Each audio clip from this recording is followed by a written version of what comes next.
Good evening, everybody, and welcome to the Midweek War! We are back talking about Ring of Honor, and surprisingly, they are actually talking about things post the pay-per-view.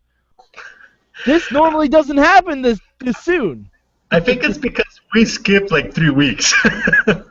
To be fair, some of those were best ofs, and some of those I couldn't see because they didn't put them on the website. So I believe this is the second week of actual shows since Final Battle.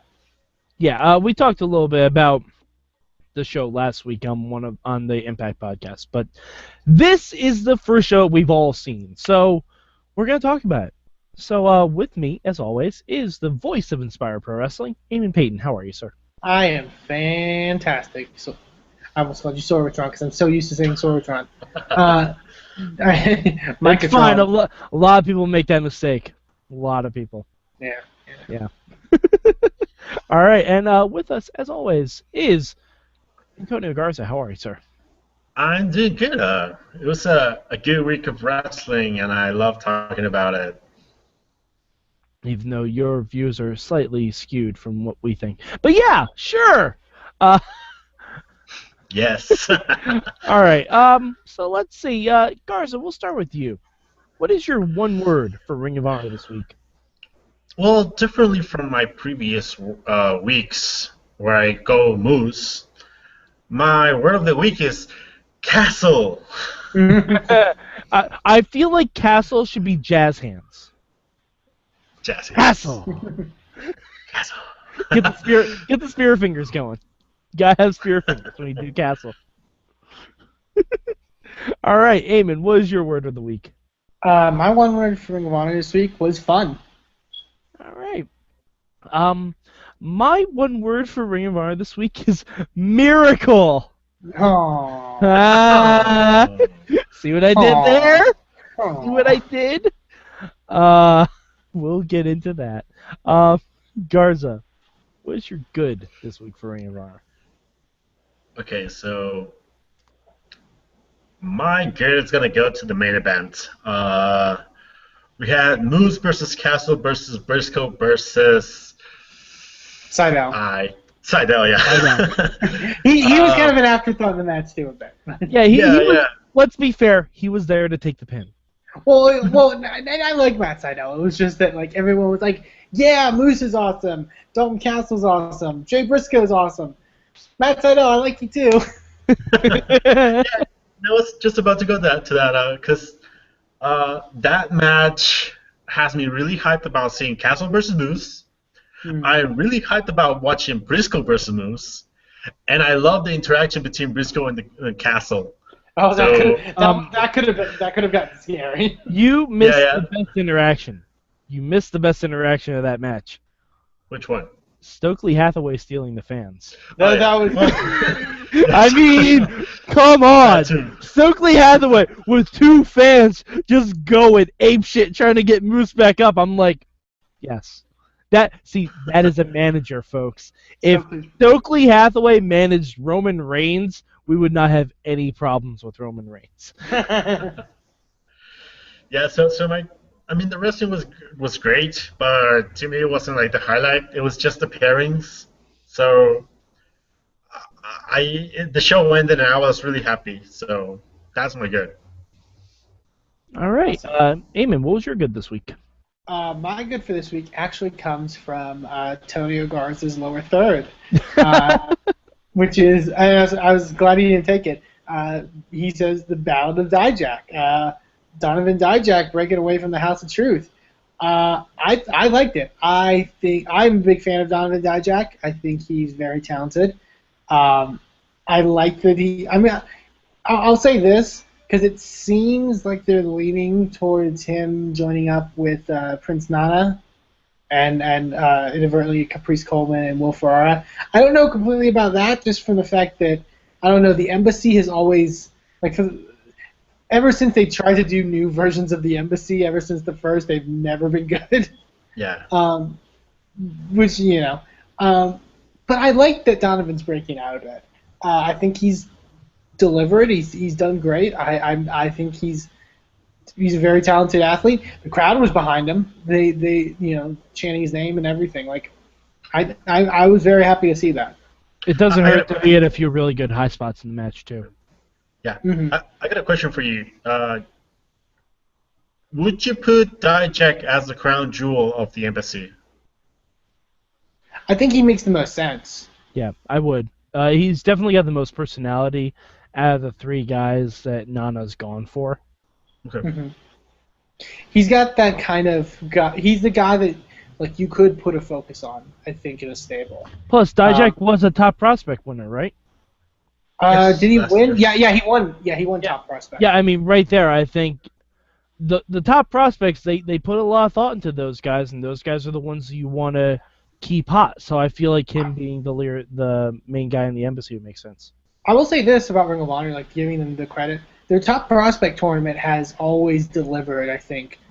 Like the guys that came from the top prospect that are now in Ring of Honor are my favorite guys, which are Dijak, Dalton, Hansen, and Rowe.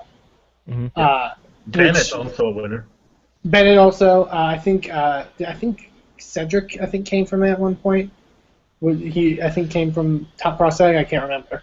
I find it interesting that I didn't know Hansen and Rowe were finals opponents in the top prospect, and then they formed War Machine. That's actually a pretty cool bit of storytelling. Yeah, because I think it was the top prospect 2 years ago. Yeah. When Hansen they said 2014. Yeah. And they're doing top, and it makes sense because they're doing top prospect now, and I'm excited for the new guys that are coming up there. They really have done a good job, I think, of bringing those talents up and establishing them. So. Yeah, it's like their own mini NXT tournament, essentially. Kinda, yeah. Kinda.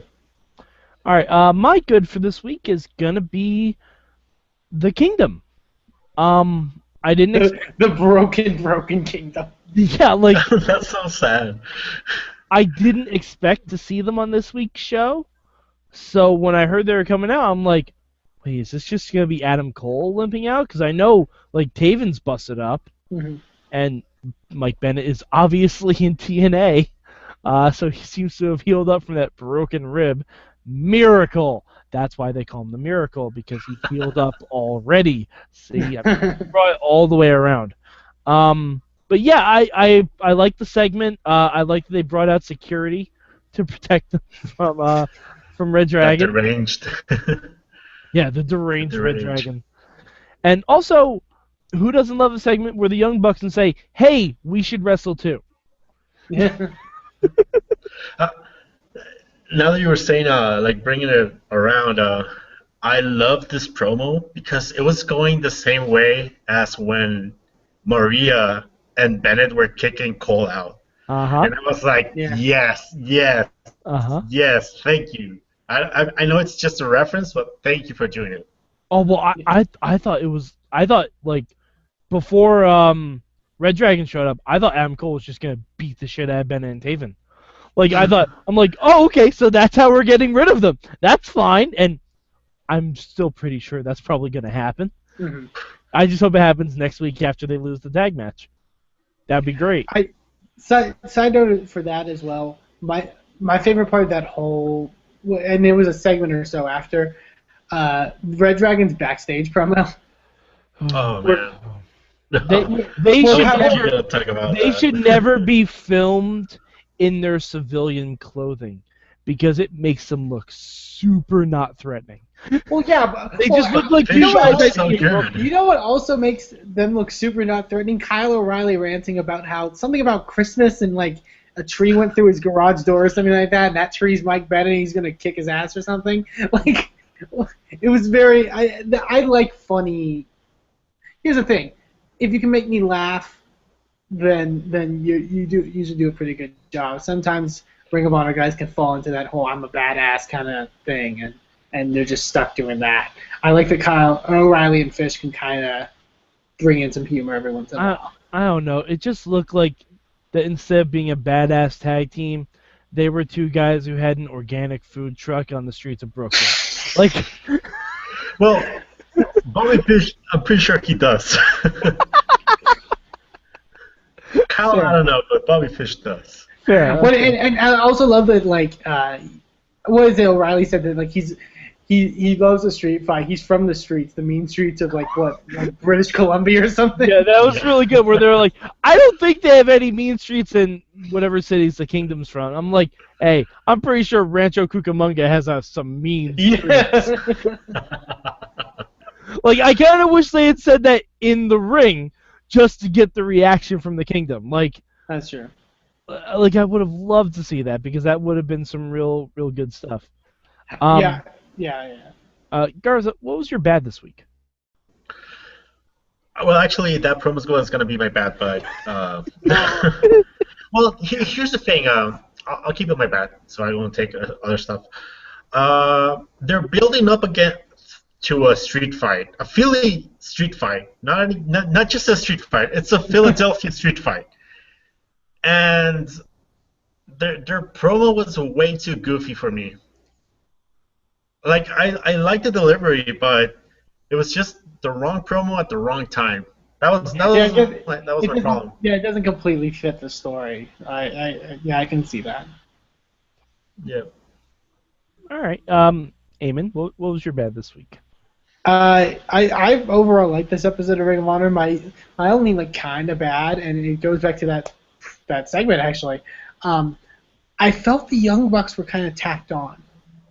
Yes. Like, it's clear that, like, as much as I love the Young Bucks more than anyone, but, like, I like Red Dragon and the Kingdom. It's kind of clear, Adam Cole and Kyle O'Reilly have issues, so it's a clear kind of thing. And then the Young Bucks were like, we're the best tag team ever. Put us in this match. It's like, okay, like, cool, but it just felt kind of tacked on. I have a feeling it's because obviously they played with the fact that the Kingdom was very hurt after Final Battle, and I bet the Bucks were kind of thrown in there to kind of ease up the load. A bit, yeah. Yeah, I'm sure that has something to do with it too. But it was still fun. I mean, the Young Bucks generally make segments more fun when some idiot isn't screaming super kick. Talking about the Young Bucks. I was gonna say, how did you like that as well? But how did you like that commercial for the new Steve Corino DVD? I was really considering making it my bad. I was this close to considering making it my bad. It was the most. I was between my bad and my good because that was funny. Of course. Yeah, even if I didn't watch Ring of Honor this week, I would have been treated to that because Mainstream Matt tweeted that to me. I'm just like, nope. It's one of the things that I think doesn't like, if I showed that to, like, somebody who didn't follow not just wrestling but, like, Ring of Honor, they would have no idea what's going on. But you know what? Jay Lethal can sell some knee pain. Yeah. He can sell some knee pain like a motherfucker. Oh, God. All right. So my bad this week. It's gonna go to the House of Truth. Not for the concept. Not for the concept behind it. Was there any reason to do this all in one fell swoop? Like to have Jay Diesel immediately attack Dijak for one... Like Dijak refused to use the Book of Truth one time, and immediately Diesel's like, oh, fuck this guy. Well, here's the thing, and I didn't watch... Going to that right now. I was going to say, I didn't watch Final Battle, but they mentioned, like, I think Truth mentioned, like, that Dijak disobeyed him at Final Battle. That was bullshit. But still, I mean, let it play out a little bit first. Like, you have a lot of weeks of programming. You can do this, especially with the guy like Truth Martini, who's really good with backstage stuff too. But I don't know. It just seemed a little rushed. Other than that, I have no problem with it. I like Dijak, and but to have not only him get kicked out of the House of Truth, and then Nana teleport to ringside to watch all this happen. Like, when did he get out there? Did he come out there as soon as Diesel hit the kick, or like space it out a little bit? Space it out. That's all you have to do. And also stop saying Jay Diesel DeCoco or whatever his last name is, I guess. Just call him Jay Diesel. Just call him Jay Diesel. All right. So Garza, what would you change about Ring of Honor this week? Well, you're asking to spread out Dijak to the future. To me, the change is that this already happened, and Ring of Honor failed to capitalize on it. So, a little backstory. Uh, Two things here. The Young Bucks. I don't know if you guys already saw, but Matt Jackson is getting a title shot for Lethal at Atlanta, like this coming weeks. So my thing is this. Back in December, the Young Bucks fought Lethal and Dijak. So make that the reason why Lethal is getting having to defend the title against Matt Jackson, and have Lethal and Truth be pissed off at Dijak because they're making Lethal defend his title. And that would be like the perfect excuse for Lethal and Truth to kick out Dijak from the team. And once you do that, that's the perfect scenario for Dijak to eventually come back and challenge Lethal for the title in one of the house shows. And you make Dijak a top guy if he can have a good match against Truth. So that's my change. Just not make it because he lost the match. He's not the weak link, but because he's the problem that Lethal has. Make it about Lethal, kind of. Right. So that's my change. Okay, Eamon, will be your change this week? For me, the change, and it's an actual in-ring kind of change, was the finish to the opener with Roppongi Vice and All-Night Express. Mm-hmm. Just because especially when they replayed it back, like it wasn't like Kenny King like did like a blind tag almost. He kind of bumped into Rhett. Yeah. But the ref counted it, so it kind of made the ref look stupid a bit. It kind of reminded me of, and we'll talk about this, the finish of the Dash and Dawson match. A little bit, yeah. Yeah. But I think I just feel like they were more obvious with the whole blind tag thing. Other than that, I liked it. Like I like heel ANX. I like their I like what they're doing with them. And other than that, it was a great match with Roppongi Vice. Like it's a minor change. Right. My change this weekend, and I don't know. Let me know if they've gone into this on another show that I somehow missed. Where is Cedric Alexander and Veda? I think it's been 2 months since Veda said she was going to sue Ring of Honor. Oh no, they already reached a settlement or something at Final Battle. Oh, I think I remember that. I think yeah. Okay, because I only got to see half the Final Battle. I didn't get to finish the whole thing, but yeah, I also didn't watch Final Battle, so I think some stuff for me was lost for not watching the pay-per-view. But yeah, I think I did remember hearing that they played up something with Cedric and Veda. Okay, I mean, I would just the only reason I'm bringing it up is because our main event had 4 faces. It was a 4-way match between faces, and that it was a good match. Right guy went over in my opinion, but let's throw a heel in there. Come on, guys! I know. I just think it was more of a. I'll say this. It was weird to have that as the main event.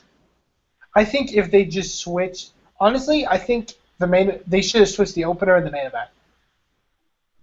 No, you can't have the next main event if it's not a title match. And it wasn't even that good of a match. Yeah, really, I like that match.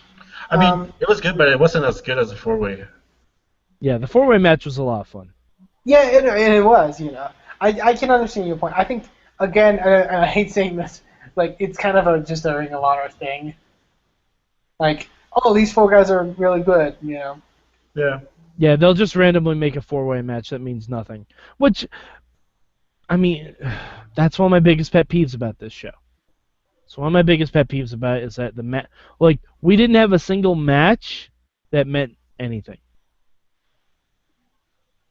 Well, I mean, in terms of feuds necessarily, yeah, but I mean, Yeah. the House of Truth versus War Machine did lead to the whole segment, but I see what you're saying. But And but the actual match didn't cause that. It was just something that happened in the match. Yeah, You know what I mean? Like, I would argue the opener kind of helped, sort of push Brett and Kenny as like heels and yeah, I guess. I mean, I don't know. It's just it seems like a lot of wrestling for wrestling's sake, and I know we use that term a lot, but that is kind of what Ring of Honor is sometimes. yeah. But yeah. All right. So where would you guys rank Ring of Honor this week, Garza? I thought the show was really, really eventful, but not that good. So I'm going to give it number 3. Okay, Eamon. I'm surprised. I love that we're all over the board with like all of our rankings so far for these shows. I'm ranking this number 1. Whoa. Okay. I'll go into it a bit with NXT. There was some problems with it where I just couldn't rank it number 1. It was very close between the two shows for number 1 and number 2. But I liked Ring of Honor. I thought it was a fun hour. I agree with your point about wrestling for the sake of wrestling, but it was still good wrestling, and it was guys I liked. You know what I mean? So overall, I can't fault it. Okay. I'm gonna go number 3 for Ring of Honor this week. Again, like I'm a story guy. And maybe that's why I'm not as into Ring of Honor as my last name would suggest. But it's just, I mean, you gotta give me a little bit more to grab onto. As much as I love the matches, I'm like, there's no point in this other than to just showcase, hey, these guys are wrestlers. Like, but the Dijak thing was really good. I like that. I just wish it was drawn out a little bit more. But I'm very hopeful for next week because one of my favorite Ring of Honor matches last year was the 3 heel tag team matches, and we have another one of those next week. So I'm excited for it. All right. So Garza, where can the good people of the internet find you? You can find me at DW Revolution for the Twitter. You can find me at dwrestlingrevolution.com. You can also go to the Wrestling Mayhem Show Facebook group, where I posted the trailer number 2 for Lucha Underground, and my comment is that my penis cannot get more erect because I saw Pentagon attack Mil Muertes. Mm-hmm. Go join the group and let's have erections together.